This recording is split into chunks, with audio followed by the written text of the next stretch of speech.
Jody and to Christelle and Valerie I just met today, because Christelle was an ex-student of mine. But Jody got a hold of me, and here I am. So let's hear it for her to bringing me. Okay. Thank you very much.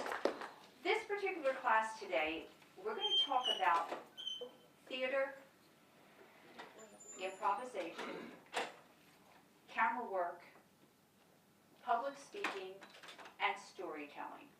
Those are your choices. That's what you're here for today, to choose what you would like me to teach you. And it's fine. You all have a story, I'm sure. And remember, storytelling, public speaking, and camera work will all be on camera with playback. Theater work is monologues and scenes, or just monologues or just scenes. Sometimes when I do it, I do a bare bones performance at the end. Can you hear me okay? Just you. Are you okay? It's okay, I'm pretty deaf. Okay, well I'll talk a little louder if you need me to. I can talk really loud if you believe me. Well, believe me, I can talk loud. Anyway, I'm here to help you decide what you would like, and it would be my pleasure to come here on a weekly basis, on a monthly basis, depending upon what you need or what you so choose to have. We do workshops. Workshops are a 3-hour workshop. It would go from for 3 hours any one day that we choose. You can do a taste of improvisation. You can do basic camera techniques. You could do a cold reading for camera, all with playback, a little bit of public speaking if that's what you want. It's kind of hard to do theater in a one-day workshop. All I can do is teach you basic theater techniques. How many here have ever done the theater or camera work? Raise your hands. We've got quite a few. Okay. How many here have not you? That's my assistant. That's my assistant, Ashley, over there. Grace is his hand. How many people have headshots ever taken? And okay, and agencies. Wow. Okay, so a lot of you have been around the arts and like it, obviously, because that's why you're here. Pardon me? And you're new to it's new to you. That's okay too. That's okay too. We do newbies too. If you look me up on the net, whatever, I take beginners and I take advanced people and I mix them together. People say, why do you do that, Sarah? Real simple. The newbies learn from the advanced people. And the advanced people learned how to go back to their basic roots and get re-educated. Because sometimes we forget as we go into the business of what we do. Agreed? Yeah, right? Okay. Because sometimes you know more and you think everybody knows it, but you don't. So there are no silly questions with me. Nobody makes mistakes in my class. Everything is safe. It's a safe environment to work in and to risk coming up and talking, doing your monologues if we do theater, or doing your scene work if we do camera work. So today with theater, all of you have gone to the theater, yes? Yes? Okay, so you know what that is. That's a lot of work. That's a lot of memorization techniques. That's a lot of blocking. That's a lot of work. So we can do a class that will finish with a performance, if that's what you want, of monologues and scenes. Or we can do 4 weeks of just monologues. Or 4 weeks of just scenes. That would be your theater work. And your scene work, you'd have to have a partner. I have a lot of theater pieces in my house. I have a lot of camera pieces in my house, so we don't have to worry about what we're going to do. With monologues, I also have a lot of those. If you have monologues, or you want to go get your own, that's okay too. You just bring it into class. I even teach a class how to pick a monologue. That might not be for you, but it might be. It depends on what you want. So again, I'm here to be molded into bringing the class to you that you want. So with theater, how many people have done a monologue? Oh, quite a few of you. Okay, good. You remember? Yes, you do, don't you? With a little bit of help, that comes right back. Once you have that monologue, you own it forever and a day. And I always say with that, it's really good when you have that because you never know where you're going to need it. A new student of mine just called the other day and he said, this guy wants to fly to New York, blah, blah, blah, and he needs a monologue. And I said, you're not ready to do this yet. You don't even have it. So let's calm down. This is a process like everything else. You didn't know how to ride a bike until you knew how to ride a bike. So the same thing with acting acting and modeling, you have to learn the process of how to do it. It's not hard, it just takes work.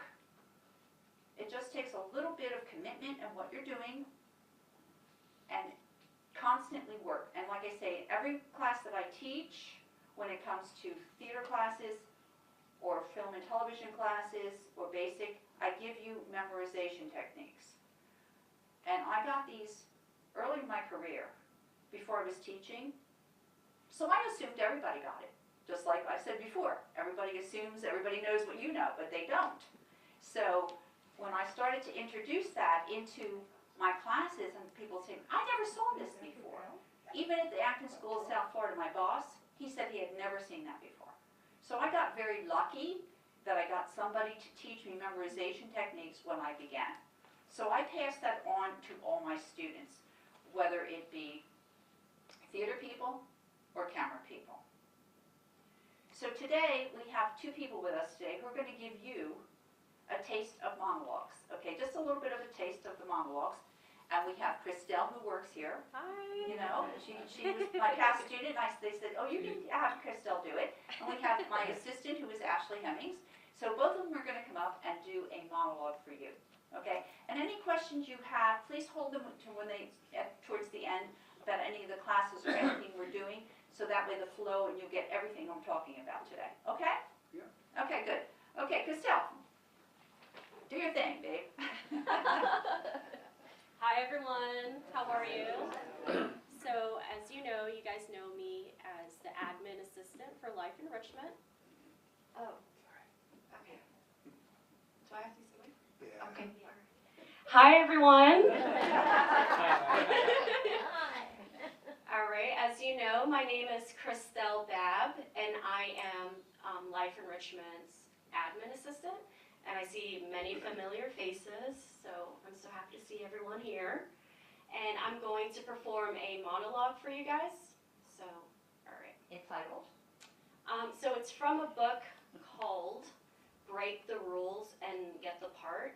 And it's a book written by Lyra Kellerman. All right. Hey, Addison, we need to have a serious roommate sit down. Come here, please. Sit down. Thank you. Remember when we first moved in, we were like, what's mine is yours, mi casa is tu casa. Clothes, I don't mind sharing clothes with you. Food, as long as you don't take the last of it, or you immediately replace it, cool. But, how do I say this? My back massager? I don't even use that to massage my back. So, and I know your job sucks and you suffer from a lot of back pain. But I think it's time for you to get your own. Yeah, get your own. All right.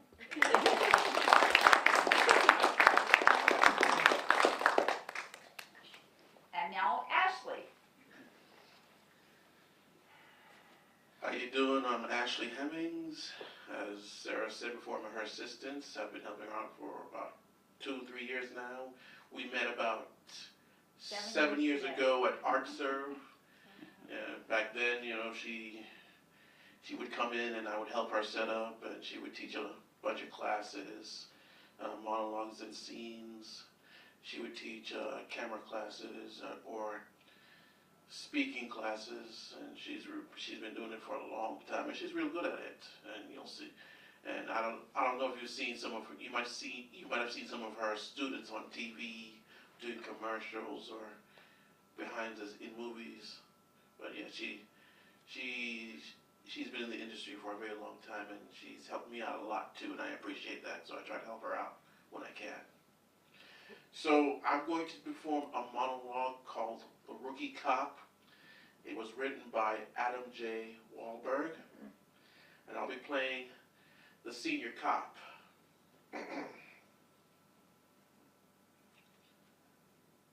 I gotta be honest with you. I've never seen a grown man cry, let alone one your size. Is that what you do when things get tough? You cry? Let me tell you something. My dad used to beat the hell out of me, even if he saw my lip quiver. But I don't hold a grudge. Hell, it made me strong. And to do this job, you have to be strong. You think this is rough? Let me tell you something. My first week on the force, my partner and I, we received an emergency call. We had to make our way over to Sully's on 18th, and there was this kid shooting barflies at random.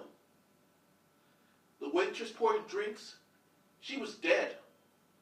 A couple of patrons too. And then that kid, he turned his gun on me. I had no choice. I put one right between his eyes. The coroner later told us that the kid was all messed up on meth.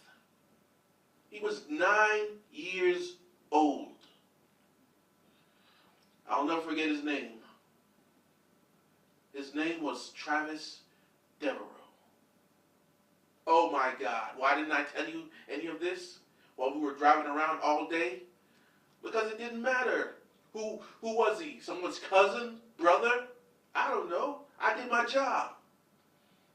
Now, I need you to stop crying, get back over here, because we got a job to do.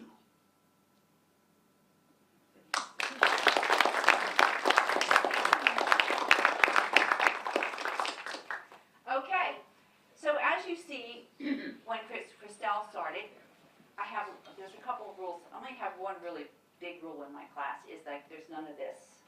I don't care how cold the room gets, because you shut down. But when you're doing your monologues, and I ask you to please, let's talk about the writer. Hi, my name is, written, if I'm doing a piece from, written by so-and-so, and my character is so-and-so. And that's how we do monologues. Because when people go out to do real auditions, sometimes you get an opportunity to do all that, and sometimes you do not. Sometimes they just want you to get right into it. But I like them to be prepared in case they really want to do theater auditions. So they have the whole gamut. Because some people say, well, who wrote that? Or what is this and what is that? The other thing we do when we do our theater classes is when you do your monologues and you get up, I teach you how to make it really work. And I call it, you find your valleys and your hills of your monologue. Instead of getting up there and going, blah, blah, blah, blah, blah, blah, blah, and everybody's falling asleep. It's the same thing when I teach public speakers. That's camera now. We're going back, we're switching the camera there. They don't understand that I teach it as if I'm teaching actors. But it just makes it better. Instead of they're talking for 10 minutes or 15 minutes or 30 minutes, and it gets very boring to the audience. You have to have those valleys and hills. So that's another exercise that I do in that particular class, in my theater classes. Again, I got lucky, found some really good teachers when I was coming up, and here I am today. I've been teaching for 43 years, for those who want to know. I would go 40 years or something for so many years when I say that in the public, but you're all kind of my age, so it's okay. So it's a lot of fun. But in my classes, like I said, you can't make a mistake. So you're all here today because you have an interest in doing something artistic, which I'm thrilled about. I'm really thrilled to be here, and I'm thrilled to be able to do it. So like I say, our theater classes and our scene classes for theater are two different things than our camera classes. Now our improv is, I heard that you had somebody offering improvisation here for bereavement. I don't do that. This is for you to come and let your inner child out. Come and have fun. I allow you to have fun.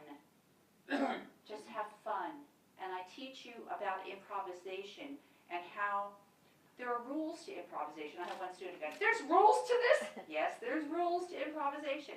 So I teach you the rules of each and every improvisational game, and then we get to do it and we perform it. I studied 3.5 years, and I love the art. I think it's a beautiful art. And then I see these signs. It says, welcome to the improv. And you go in, it's stand-up comedy. No, this is not stand-up comedy. So I don't like that. There are two different art forms. Somebody wanted me to come to Tampa and teach improv, stand-up comedy. I went, absolutely. Well, I'll send you the book. I don't want to teach stand-up comedy. I don't think it's an art form that I like so much. I don't like cursing. I don't like people calling other people names. It's just not necessary. When I was coming up in improv, we play at the top of our intelligence. You don't play at the bottom of the barrel. If you do that, then you're very well known and you can get away with it. Not my cup of tea. But I only teach what I like, and I only teach and pass on so you can go out there and have lots and lots of fun with it. Speaking of that, I'm going to have Ashley come up here. You can put paper down. You don't need your paper yet. Not the scene. This is my life as a. This is an improv. You can stand there. My life as a. What we do here in this particular thing. This is just for improvisation. What we do is we say to the audience, my life as a. So you suggest an inanimate object. Okay, so you ask and I will give you one just before they can know what it is. My life as a, say it. My life as a Hairpin. hairpin. My life as a hairpin is stylish. I get to be in lots of hairs. I get to be in blonde hair, brunette, redheads, sometimes colorful hairs like pink or green. I go all over the world. I get styled in plays, movies, runways. I get to travel with other hairpins. It's a glamorous lifestyle, unless you get thrown away by the wayside and then you're just trash. So that's my life as a hairpin. And now Ms. Knox want to do one. So now you got the idea. So we open up with, we ask our audience, my life as a, and you all give an inanimate object that she has to portray. And when she's finished, sometimes you can't think of a whole lot of sentences to say about that particular object. So what you do is, as soon as, even if you have just one, at the end you go, and that's my life as. So you don't have to go on, or you can make it short, you can make it long. So. All right. Ready? All right. My life as a espresso machine. All right. My life as an espresso machine. Well, I see many people every day, new faces. I get to smell fresh coffee beans every morning. I get to highlight everyone's day so they can be caffeinated to do their million errands they have to do. So yeah, that's my life as a espresso machine.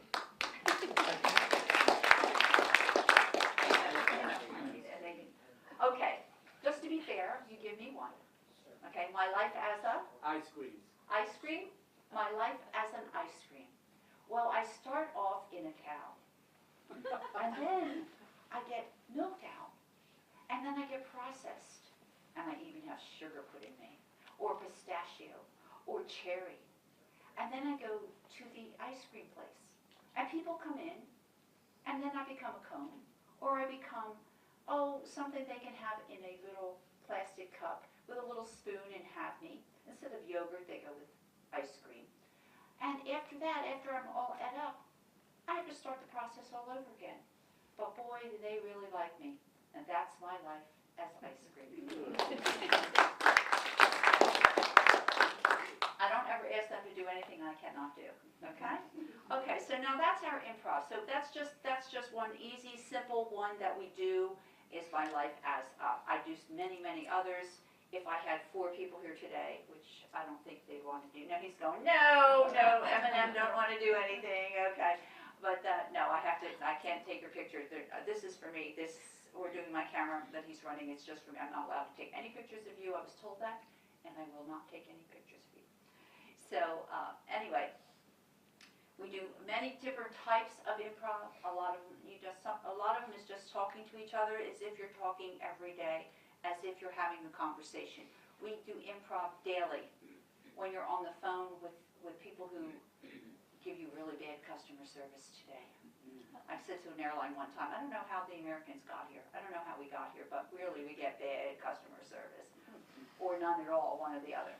And it gets you really, really frustrated. So, you know, have you ever seen anybody screaming at the phone? What do you mean I have to hit number 1? I pressed 5 times! My girlfriend did that and I said, you're talking to a machine.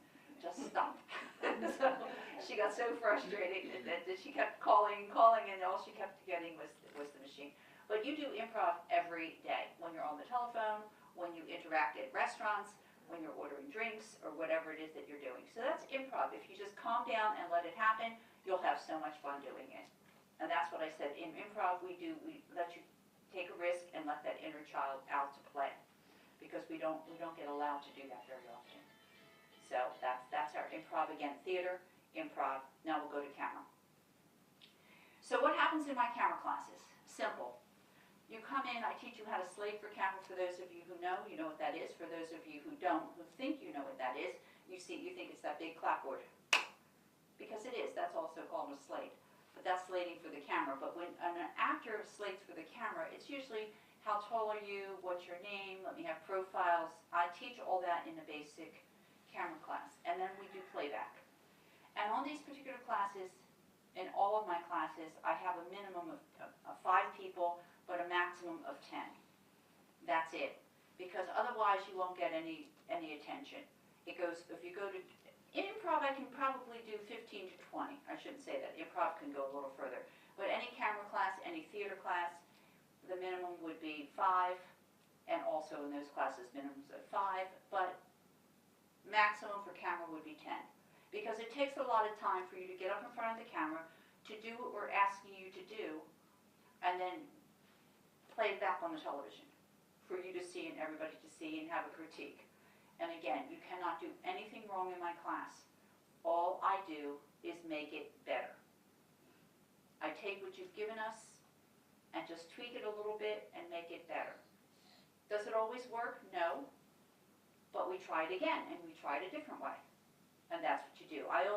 We also do, Ashley and I basically do a lot of this. We do self-submission for actors. So they come and they have to be totally memorized. And I can get them in and out in an hour. So we tape them. We watch all the takes that we did. We choose them. And then we send them out for them. And we have to do a conversion from that camera there is a 4K. And we have to convert it to an MP4 so they can put it out into the world. So we do a lot. And I love what I do, obviously. I'm here. And I have no problems working with anyone. As long as you do the work, I'm happy. So with camera classes, that's what I do for that basic camera. We do it for 4 weeks of camera. I do it for public speaking. On public speaking, you're required to bring in a 5-minute presentation that you bring. I don't reinvent the wheel. I don't say talk about beans, coffee beans out of Colombia. I don't say that. You bring it to me because I don't know what you want to talk about. Maybe you have to be talking at a wedding or saying something at a wedding, or you're doing something somewhere. So that's for you to know and for me to help you with. So that's for public speaking. And then your storytelling is similar to public speaking, is you bring in a story. And each time we make it better and better and better. And you can change these every week. You can change it every week if you want, because usually those are 4-week classes for the public speaking and or the storytelling. We can go to 6 if you need it. And that's another thing she wanted me to talk about and ask you about. Right now I teach, when I do theater classes and my improvisation classes and my camera classes, they're 3 hours. People go, 3 hours? 3 hours? How bad was my 3-hour class? Not bad at all. It flies, it right? It flies really quickly because you're having fun. So. And you're working on things, and before you know it, those 3 hours go quickly. If you say 2 hours, I can do things in 2 hours. I can do it in 2 hours, I can do it in 3 hours. I've got called by the a long time ago by the Broward Center for the Performing Arts, and they wanted me to do 55 minutes. That's 1 hour, right? 1 hour, just 5 minutes less than an hour. I said to them, you're talking, what? You want me to teach a theater class in 55 minutes? I said, I'm sorry, I can't do that. My minimum would be 2.5 hours. Minimum. 2 hours, 2.5, maybe 2 hours I might have considered it, but I said, I'm sorry, I can't do this. And then I went to see things that they do when they teach. They've gotten better, but I still would not teach there because I didn't like it. I didn't like that they cut them short. To me, that 3 hours, you need that 3 hours because you're doing your monologues. We're working on your monologues, you're doing your memorizations. All this gets done outside of class. So you have a partner, you have to get with your partner, and you have to work on that. So that, by the time you do it, by the time you work on it, by the time you perform it, an hour's gone by just like that. 2 hours and 3 hours, and it's the end. Because I have to talk to you in between, don't I? I can't just let you go up there and do your thing and say, okay, that's great, or great, and you fall on your face, so we don't do that. Okay, how much time do I have, please? 30 minutes. 30 minutes. I have 30 minutes, good. Okay, so I'm going to open up the floor and for questions and see if you have anything that I can help you with. Anybody have any questions for me? You do? Yeah, what's the difference between storytelling and public speaking? What's the difference between storytelling and public speaking? Okay. Not much. Not much, but public speakers, when they see public speaking, they are terrified. Terrified. Whereas when you say storytelling, they think, oh, I can tell a story. So when the boss says, this is the new product, and you've got to speak about it, and they come to me because they have to speak in front of a whole bunch of people about their new product, they get so terrified. Seriously. I had a guy come to me one time. He was sent out to learn the product. And he comes to me and he said something, and I said, you forgot to tell them to turn it on. That's simple, because he was so nervous. He said, what do you mean? They should know how. No. When you're training people, you need to tell them the bottom line. Turn on the machine. And he said, you're right. You're right, because it's, where is it? It's a brand new machine to these people. So he got scared because he didn't know what to say to these people. So we went over his new product. So he went over it and he felt comfortable, and then he went out into the world and he said it, whatever he had to do. With storytelling, you have a piece of your life, a slice of your life that you're going to share, or some kind of story that you want to share, whether it's yours or somebody else's. You already know the story. You feel comfortable. And that's playing the intention instead of playing the written word that he had to come up with.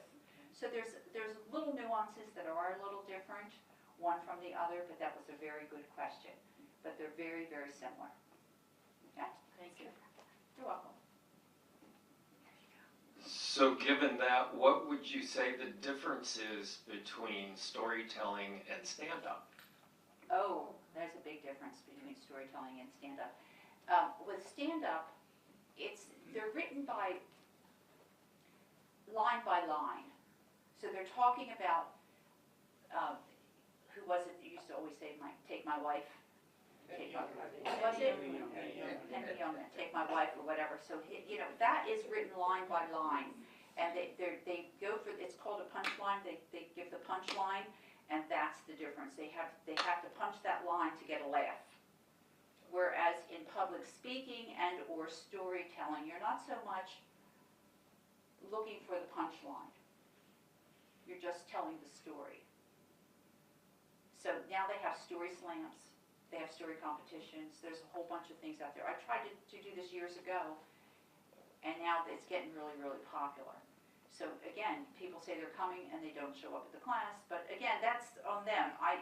People say to me, I'm coming to you privately, and because I have to learn how to do something for my job, or I got promoted, or whatever, and then they don't show up. Well, it's like, it's not me. I know what I'm doing. You called me. I didn't call you. It's just, that's what I'm saying. I don't get mad at them because they get frightened. They get really frightened. Did I answer your question? You did, thank you. Okay. Yeah, so that punchline could be, that's why I didn't teach it, because it's really a lot of English writing. It's a lot of writing. And for people to do that, you have to study it, and you have to be funny and know how to, I think stand-up is the hardest thing you can do. Personally, that's what I think. It's not one of my favorite things. The other thing I don't like, which for a theater person who got trained in the theater, I don't like one-person shows. I saw Eleanor Roosevelt performed it way back when in Coconut Grove, and the Coconut Grove Theater was alive and well, now it's coming back. But it was good, but it still doesn't hold my interest. I liked a couple of people in a show, even if it's two. That's me personally, though. Did you have a question back there? No? Okay, I thought that was hand was coming up. Okay, there you go. Anybody else? You didn't say much about theater. Is that just the acting dialogue, or is there more to it than that? Oh, there's a whole bunch more to it. For the theater, I only teach you the acting portion of the theater and the blocking for theater and memorization techniques for the theater. So what is your blocking? What is blocking? Blocking means where you walk. That's what that means. So you know how when you watch a show, regardless, let's go with theater, they don't run into each other because you could. So they have the chairs, and I teach you what downstage and upstage means, and I teach you right stage, left, and what all that means, and why they do it. And basically, I show you, that's what I show you. I explain those things to you. However, what was that? What else? Oh, but the acting portion of it is what I really do. It's Memorization. the memorization techniques. I go over that. And you can use that memorization techniques in anything you need to memorize, anything at all. So I take that, I also do that in my public speaking when they have things that they have to learn, a lot of dialogue. It's the same as a monologue because they're doing it all by themselves and they have to keep it interesting. And I really didn't want to teach public speaking. I was pushed into it by a student who came to me, who's on the world stage today in Africa, because there was a food famine going on when she first took this over. She's an attorney here in Fort Lauderdale, and she came to me, and first she had to do 10 minutes or something, 15 minutes, and she came to me, and I said to her, first of all, let's get you dressed right, because there's when you dress for camera, there's a way to dress for camera. When you dress for theater and somebody's taping you, there's a way to dress for that. So, but not the big productions, because they have all the lighting, everything they need. I mean, you have state-of-the-art here. When she took me around to show me this place, wow, guys, come on, you've got the best. Get out there and do something. Really, you've got great stuff going on here. I love this little room, though. I hope this is where I get to teach all the time. But, so I show you what the theater is, what does it mean by, what does this mean, what does that mean, what is the fourth wall. I teach you all those things in the course of the class. Did that answer your question? Yeah. Okay. So basically what you do, you read like a directory. Kind of, like, yeah, I kind of direct you a little bit, but again, when it comes to your scenes, I let you start, I tell you what to look for, how to do it, Yeah. and then I ask you to bring it in, and then I make it better. And I just tweak it a little bit, because what I want is the creativity that's inside of you to become out into the open. So you refine. the Yes, I acting, refine what you do. Yes, absolutely. And then you do the blocking. I help you with the blocking. Right, okay. I let you do it, but I help you with it Mhm. to make it better. All right. That's good, that's good. Good questions. Come on, I know I've got more. All that talking I did, you won't have any questions. Thank you. The improv, I have two questions and sort of suggestion. Okay. Question one is, where are the classes held? Question two is there some kind of a prospectus which I can take home and decide about and return if I want to take a particular class? The suggestion is, when I was living in New York, in the local elder center, what we did, we just did play reading. That's good, we can do that, yeah. Groups of maybe 5, 8, maybe 10 people got together. I remember we read a lot of Horton, and we just enjoyed the reading, and maybe it some point we presented it. But there wasn't Readings really are a lot of learning. I see. Okay, that's a suggestion. You all can put that on the back of your questionnaires that you have. You can put a suggestion there, I'm sure, because I asked her if you had an idea, which you had. That would be great. Where are the classes held? That's to be determined upon when we all make this decision about what you all want. That's number. What was your second question? Syllabus. What is it? The syllabus, if you can take it home. Oh, a syllabus. No, I don't have a syllabus, but I have a website you can go to, and you can read all about all my classes, and it'll give you an idea. It might not be exact about what I'll be doing here, but it gives you an idea, and that's adultactingcoach.com. So just thinking of adults. Somebody said to me when I took that name, sounds like a porn star to me. And I went, oh, no, that's on you. That's on you. And then how did I come to become the adultactingcoach.com? I had a student called Jaramelli was her last name. I can't remember her first name at this moment. And she said, Sarah, I searched and I searched and I searched for an adult acting class. And when I put in acting classes, I got children's classes, which that's true. If you put it in there, that's what you get in your area. So I went, thank you.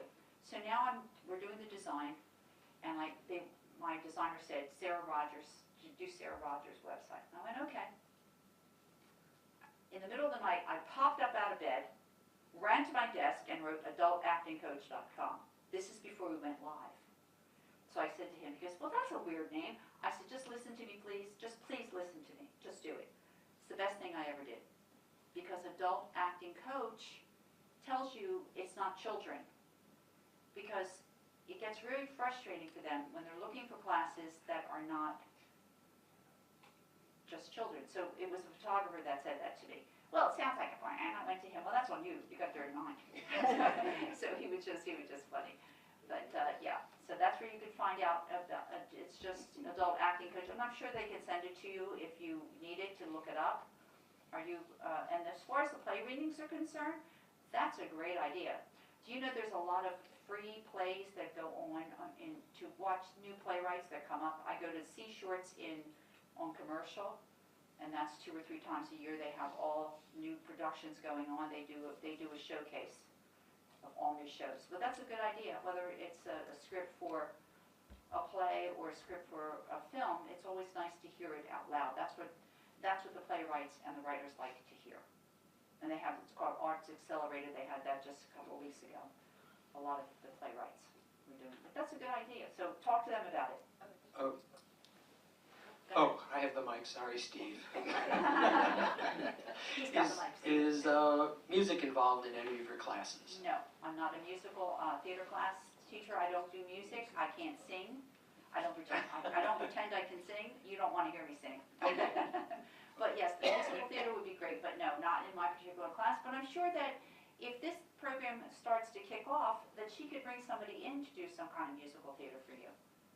I think. Oh, I don't know if Do you it's for me. sing? I like music and didn't know if any of the classes you involved it in one way or another, whether it's a monologue or, the public speaking or whatever. No, I don't incorporate any type of music. Okay. Yeah, I don't even read music. I love music. I love all types of music, but yeah, that's not it. We have a question. Yes. Thank you. With the improv, you gave 2 examples, but you also said earlier that the improv group would be, could be 15 or even 20 people. Mhm. Could you give me an idea of what you would be doing? In the class? That's right. Okay. In the class, basically, first of all, I do the very first class of all my classes, whether it's theater, well, improv I consider part of the theater. I do what I like to say are exercises for me. That shows me where the levels are in that particular class. I do exercises that are trust exercises. That you have to trust your people on the stage, regardless if it's theater or improv. You have to trust your partners. Because if you don't have trust, you're going to be at 2 opposite ends of the spectrum. We don't want that. We want you together and collaborate not far apart. So we do that in the beginning, and then I see what I have in the class, and then I go through the theater. They're called theater games, but when we perform them, it's improvisation. So we do each one of the games, which have rules, regardless of what they are. It depends on what it is. We have talking hands, for instance. Let me give you that one. We'll have 4 people. And I always say ladies first. So we have two women here and 2 men in the back, and you take your hands and you put them behind you like this. And Ash, come. So the guy would be behind me, okay, and put his head on him. See? So, and you give me a topic, any topic whatsoever. So I'm talking right now, so he's just being my hands, okay? So sometimes they slap. So then we have 2 people and they have a conversation. So, and then we go switch. Ha ha ha. Now I get you. Okay. And then we go switch, and the same thing happens here. Talk, say something.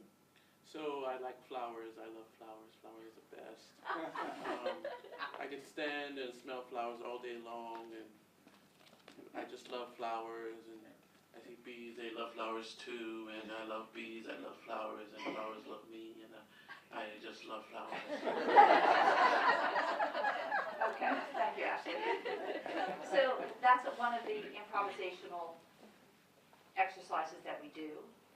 And we do it as, we have 2 people. So sometimes then you'll have a conversation with whomever is there with you. And then we do switch and we do the same thing. So it's a lot of fun. It's a lot of fun that you do this and you just laugh. And that's just one of them. I've got about 63 out of thousands.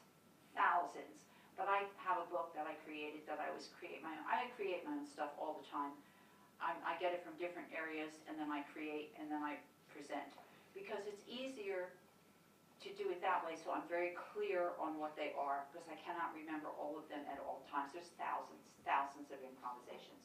But you said that, that you do this and you observe the, That's when I do my exercises. right, but, to see where they may fit later? Is there Right. something that follows? Yes. Right. So I want to see where the trust is as far as the group is concerned. So then I can I go slowly and then I move up on the improvisations that I have available to see how you're working as a group. Right. This is not just me doing it, this is the participants becoming a group participant, and they move in unison. Right, but we stay with improv. Yes. Okay, that's what I wanted. Yes, Thank yes. you. On the first day, my trust exercises are for me, just to kind of see where you are as far as that is concerned. Yeah. Not going anywhere else. Not going anywhere else, that's just for me, no, that's just for me. And as the group, whenever whoever we have in the group, whether it's 10 people or 15 people or 10 people or 5 people, that's the group. That's our group, that's who we have, and that's what we work with. This last people that I had, sometimes in my theater classes, I do what's called, let me show you. At the end of my 8 weeks that I do at ArtServe on my own, we haven't offered you 8 weeks because we think that you might be bored, and that's why we didn't offer that. But if you choose to do it, we do a performance at the end of the 8 weeks. I know I had one in here. Did I give her both of them?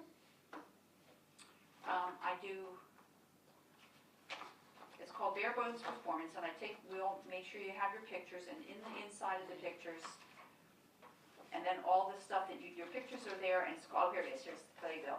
I can just pass it down. This is what it looks like, okay? This is the playbill, what's going to happen that particular night. We just had one on Monday night. We just finished an 8-week program, and when you open the program, it has all the pictures for all the participants and what they're doing, all their monologues and scenes. But this is 8 weeks. This takes 8 weeks to do because you need those extra 2 weeks to do the memorization techniques and to do the blocking and to know where you're going. So that's why we didn't kind of offer you that, but if you think you want it, it's another thing on the table. You can write that on the back.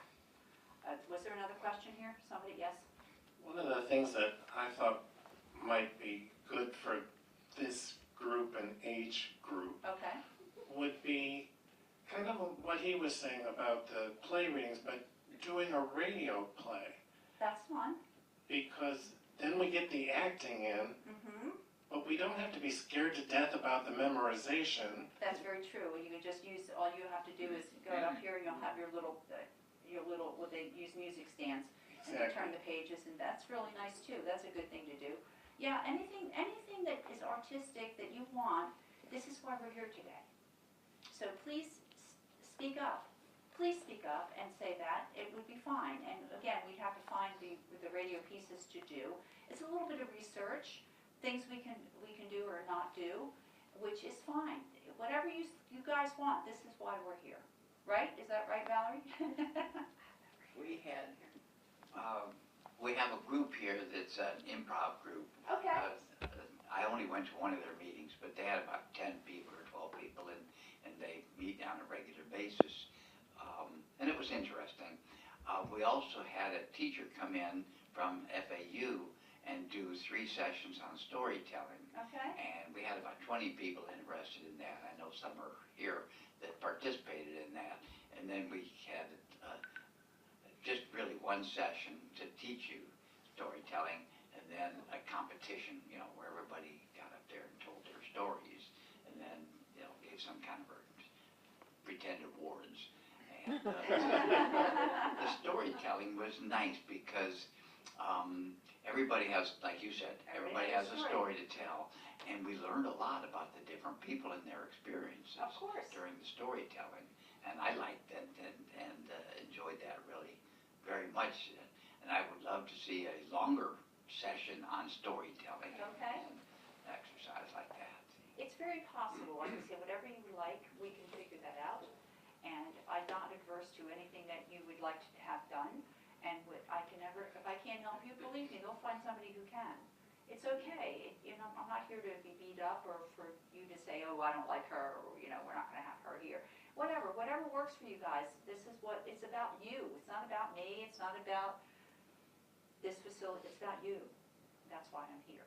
So we give you a lot of opportunities to voice your opinion and to say, and I'm glad that you had an improv, but why did you only go to one?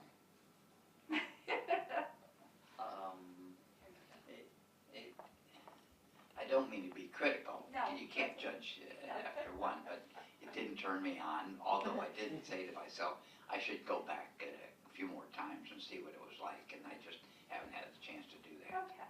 It would have helped. Yeah, I'll tell you one thing about improvisation that I have learned through the years. I even do this in my theater classes when we present the monologues and the scenes. Why? Because people get bored of watching monologue, scene, monologue, scene. But if it's monologue, scene, and somewhere in there you throw in a quick improv, everybody's laughing at it or whatever they're doing.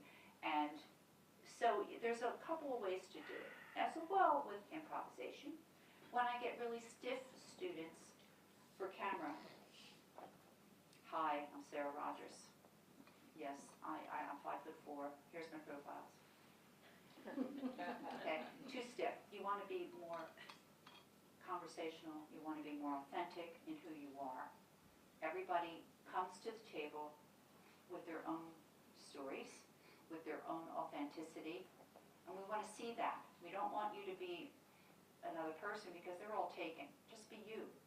And when you're you, believe it, the authenticity comes out and it all comes together. So improv gives you that opportunity, like my life adds up. So you can just think, my life as a whatever, and you do it, and you can just imagine you being that person or that thing, and that's my life adds up. And if you can't think of anything because you're having a bad day, or you just can't think that day because you're foggy, whatever. You just say, my life is a whatever, is as a needle. People thread through me and I sew on a button, that's my life as a needle. I mean, whatever works. So this is not brain surgery. We're here to have fun, we're here to learn, and we're here to do. So you're going to have your, you had a question? I'm sorry, I talked too long. Oh. I just wanted to say a couple of words about the improv group here. It was mentioned earlier that it's a group that has something to do with bereavement, which I wanted to correct that. And maybe there's another improv group that Oh, I didn't know, that's what I was focuses told. on bereavement, but we don't focus on bereavement, we focus on joy, having That's fun, right, joy and happiness is. getting free, improving our memories, Right, and just really having a great time. And I've been going to it for over a year. Having And a I great will time. say that the first couple of weeks that I went, I was, what am I doing here? But then I did that at John Knox in general. So I got over that and I got over that. So I highly recommend the improv group here, to and I will anyone. Improv is definitely. wonderful. It really, really opens your eyes and you have a lot of fun with it, and especially shy people, a lot of shy people. I don't know if anybody here is shy, but you're all here because you've obviously done this before, or you just have a little interest. But that gives you to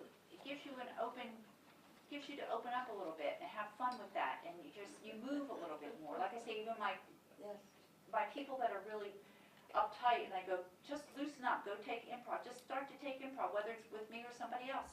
I don't say you have to study with me. I have a kid now. He started with me when I went to say something to him, and I touched him on the shoulder, and he jumped, just like he thought I was going to beat him up, and I went, honey, I will never hurt you. And he's been with me now, and then he says to me, I'm studying with so-and-so. I said, good, go study with so-and-so, because like dancers, like everybody, you study with different people, you get your different techniques, and then you become your own technique. And once you get your own technique, then you feel real comfortable doing it. It takes a minute. It's a process. So I love the idea that you love improv. I think that's fabulous, and this young lady too. That's great. Yeah. Thank you. Now you need to go back. Okay, I promise. Any other questions? No, I just want to say Sure. about that bereavement.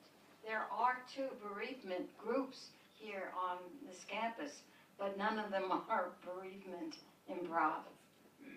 None of them are bereavement Improv. Oh, No. I thought it was an improv. That's what No, I guess no. I misunderstood. Yes. Okay. And I have to say that improv group that I've gone to, I think for 2 years now, Michael. So there, Michael. Just helped me to rediscover myself. Exactly. So, thank you, James.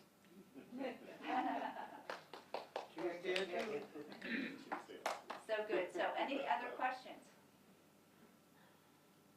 No? See how thorough you were?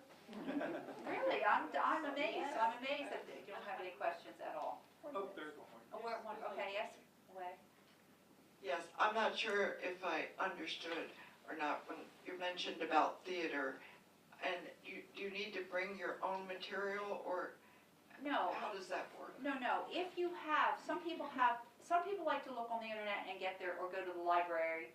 I prefer you go to the library and get things out of the library from absolutely, positively produced theater.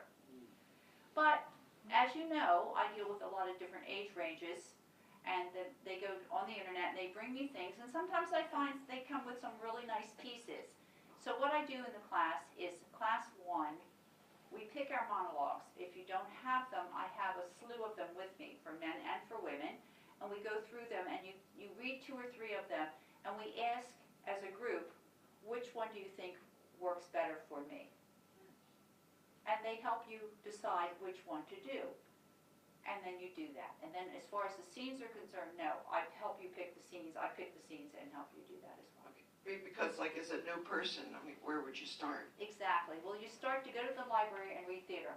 Or you go online today to look at monologues for women. They sell books on it. They have books on it at the library on it. You have theater books on it. You can read all the plays you can possibly read, and something will hit you.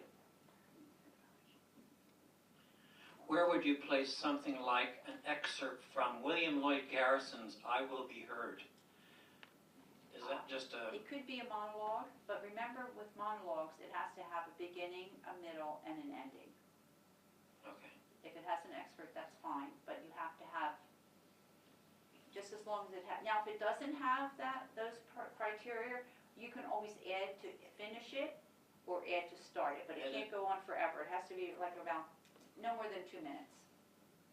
Okay, thank you. You're welcome. So I'm that thorough? Come on, guys. Yeah, you are. Thank you.